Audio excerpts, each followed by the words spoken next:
जीवन में हम सुने, भले सुने थोड़ा पर उसको बचावें ज़्यादा। कैसा ज्ञान होना चाहिए? जैसे डोल होती ना, बाल्टी में पानी भरा हुआ और एक टीपा तेल का डाल दीजिए तो कितना हो जाएगा? कैसे चमक आएगी उसमें? कितना, पूरी बाल्टी में वो भर जाएगा चमकता। इसी प्रकार से बोले हमें ज्ञान थोड़ा सुने पर हमारे जीवन में पूरा भर जाना चाहिए, और जब भर जाएगा तभी व्यक्ति सुखी रहेगा। नहीं तो यहाँ तो क्या कहनता तो बहुत है, मिले गहनता मिला न कोई, सो कहनता बही जान दे जो न गहनता हो। कहने वाले तो बहुत है, हम भी सुना दे, पर थोड़ा सा कोई कुछ बोल दे, टच तो करके देखे, फिर कहाँ से कहाँ आग तो मूला हो जाएगा। तो कहते हैं ऐसा नहीं, सहन करो। संसार में सहना तो बहुत होता है। कोई कहे मैं किसी की नहीं सहता, अरे महाराज पग पग पर सहना पड़ता है। तुम अपने भाई की नहीं सहोगे, जहाँ भी जाओगे पड़ोसियों से सहना पड़ेगा। हम लोग बस गाड़ी में बस में चलते हैं, सहना नहीं पड़ता क्या? सब लोग आरत सदगुरु देवनामी करते हैं, अरे धक्का मारते हैं। वो तो कोई सज्जन होते हैं तो बेचारे खड़े हो जाते हैं, कहते महाराज आओ बैठ जाओ, फिर भी हम नहीं बैठते। हम क्यों बैठे? क्योंकि हम कहते हैं कि हम जान जाते हैं कि हाँ देखो उनके सज्जनता है, उनके अंदर मानवता है, तभी उनके अंदर भाव उठन कि भाई ये भी भगवान का रूप है। भगवान कोई बरछी बजाता हुआ नहीं आएगा। यही सब संत गुरु जो सज्जन पुरुष है, यही सब भगवान है, भगवान। तो वो लोग खड़े हो जाते हैं बेचारे, पर हम नहीं बैठे। हम कहते नहीं आप बैठो। क्यों? कि हम लोग तो बैठे ही रहते हैं हमेशा। आप तो चांस मिल गया आपको खड़े होने का, इसलिए हमने भी खड़े खड़े बस में चल देते हैं कभी कभी। और गाड़ी में तो आप जानते हैं आजकल तो रिजर्वेशन बिना जाने नहीं, ऐसा सरकार ने कर दिया। पहले तो भी बिना रिजर्वेशन भी कभी कभी चले जाते थे। तो ऐसे बोलते हैं कि सहना चाहिए। जो लोग कहते हैं मैं किसी के नहीं सहूँगा, उसको तो इतना सहना करना पड़ता है कि अंतिम में फांसी लगा के मर जाता है। बोलो सतगुरुदेव की है। सहन नहीं हुआ ना, तभी तो फांसी लगाए ना। बताओ कितने लोगों को हम लोग समझाते हम मर जाते हैं, है ना, पर वो समझने वाला नहीं। कितना लोग समझाते हैं, अंतिम में वो भी मर जाता फांसी लगा। ऐसे क्योंकि समझना, जब तक गुरुदेव संतों को हम दिल से नहीं मानेंगे, पत्थर की मूर्ति, गुरु जी हमेशा बतलाते रहते हैं कि तुम पत्थर की मूर्ति में जाते हो, रोज जाते हैं नहीं जाते? पारुल बहन स्वामी नारायण में लोग जाते हैं ना दर्शन करने, रोज दर्शन करने जाते हैं, और ना वो बोले ना डोले, बोलती।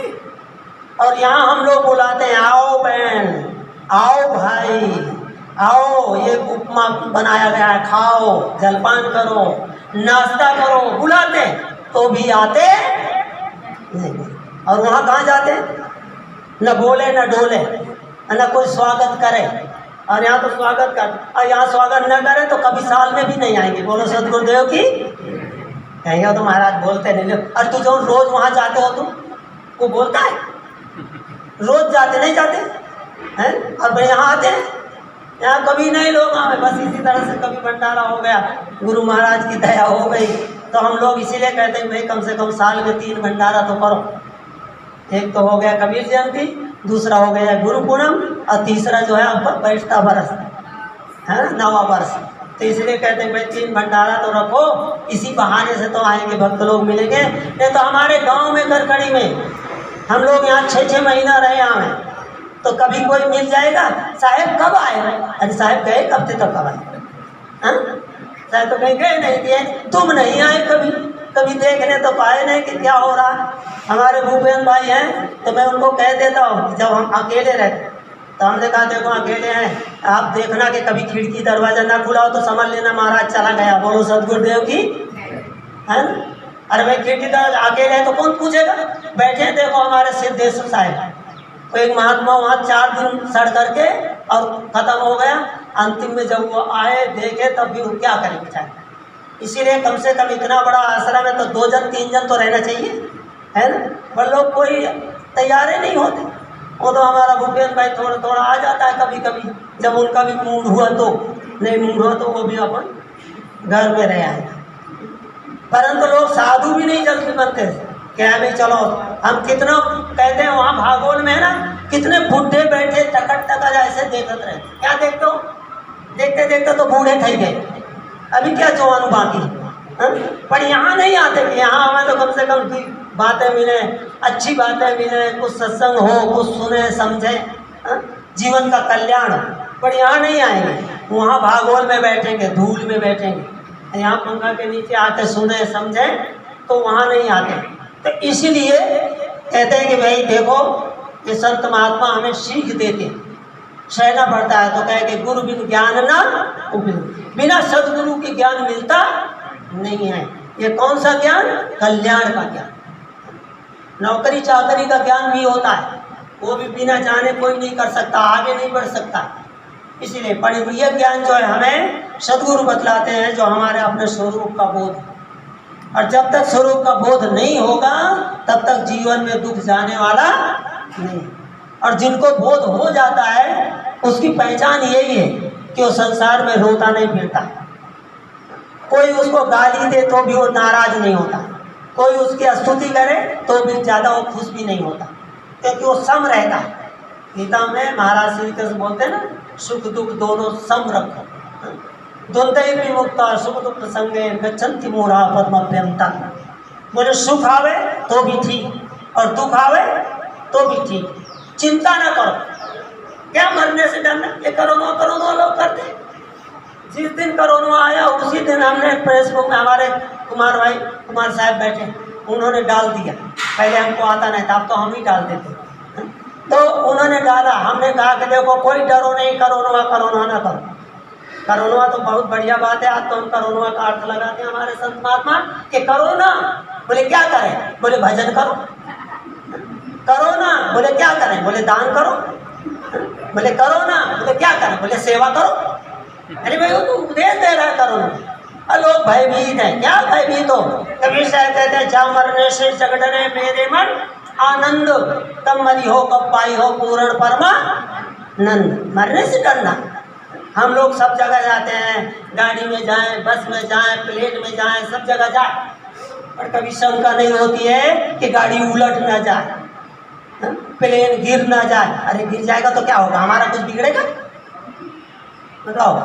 अरे शरीर का तो नाश होना ही है, आज नहीं तो कल। अभी हमारा ऑपरेशन हुआ तो डॉक्टर बोला, तो मैंने कहा चिंता ना कर, लाओ मैं लिख देता हूँ। लिख देते हैं, आपका कुछ दोष नहीं है, आपको हमारी सुरक्षा के लिए ये प्रारब्ध पूरा था, शरीर छूट गया। बोलो सदगुरुदेव की। इसीलिए कोई चिंता नहीं। तो ये कब होगा? जब ज्ञान मिले सदगुरु का। इसीलिए कहते हैं बिन गुरु ज्ञान न उपजे, और नहीं अज्ञान विनाश।